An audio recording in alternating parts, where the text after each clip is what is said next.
Range ले जा रहे हैं तो वापस ला रहे हैं, ठीक है ना। अगर लाइट चार्ज होता था तो रिपेयर करता था तो एक्सटर्नल को होल्ड करके रखता था, ठीक है, तो वर्क डन। अच्छा मान लो बेटा ये वर्क डन, अभी हम कहाँ जा रहे हैं, इस पास जा रहे हैं, हो सकता है ऐसे उठ के आए, ऐसे जाएं, ऐसे इधर जाएं, ऐसे में फेंकूं, उधर से घूम के आए, यानी इसका पाथ चेंज करें, यानी इसको जाना है ही पे, यहाँ से यहाँ ही जाना है, बट मैं इसको सीधा न ले जाके ऐसे ले गया, ऐसे ले गया, ऐसे घुमा के इधर से ले आ रहा, बस मुझे तो वर्क डन निकालेंगे। तो बेटा जो वर्क डन इस पाथ पे डिपेंड ना करे, जो ऐसे घूम के आए, इधर से घूम के जाए, इधर से घूम के जाए, तो ऐसे वर्क डन ऐसे ऐसे फोर्स के कारण जो वर्क डन निकलता है, तो ऐसे फोर्स को हम क्या बोलते हैं बेटा, कंजर्वेटिव फोर्स, यानी जिसके द्वारा किया गया वर्क डन उसके पाथ पे डिपेंड नहीं करता है, तो ऐसे फोर्स को हम क्या बोलते हैं बेटा, कंजर्वेटिव फोर्स। अच्छा, कंजर्वेटिव फोर्स के द्वारा किया गया वर्क डन पाथ पे डिपेंड नहीं करता है, बात आप याद करेंगे।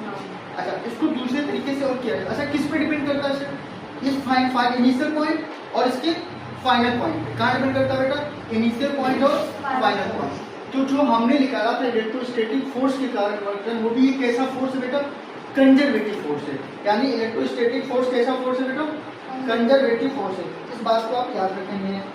अच्छा, अब इसी बात को मैं दूसरे तरीके से कह सकता हूँ, क्या कि अगर कंजर्वेटिव फोर्स है, कैसा फोर्स है, कंजर्वेटिव फोर्स है, तो अगर वो क्लोज पाथ में, क्लोज पाथ का मतलब क्या है, अगर यहाँ से स्टार्ट किया, घूम फिर के यहीं पे आ गए, तो क्लोज पाथ है ना, ऐसे घूम फिर आके कहाँ आ गए, यहीं पे आ गए, तो क्लोज पाथ में किया गया, देखो इनिशियल पॉइंट भी यही है, फाइनल पॉइंट भी यही है, और डिपेंड किस पे कर रहा है, इनिशियल और फाइनल पे, और दोनों सेम होंगे। बात समझ रहे हैं क्या।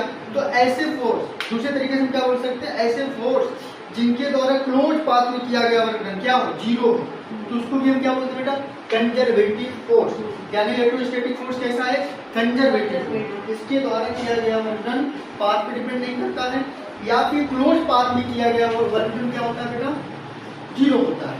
बात समझ आई क्या। अगर मैं आपसे एक सवाल पूछूं सीधे कि एक चार्ज को Q1 से, एक चार्ज है हमारे पास, इसको A से B जाना है, ठीक है, एक चार्ज है A से B जाना है और हमें वर्क डन निकालना है फॉर कंजर्वेटिव फोर्स के कारण। तो इसने ये रास्ता चुना, यहाँ से गया तो W1 वर्क किया, कितना वर्क किया बेटा, W1। यहाँ से गया तो कितना वर्क किया, W2। यहाँ से गया तो कौन कितना वर्क किया, W3। तीन अलग अलग रास्ते हैं, तो हमें बताना है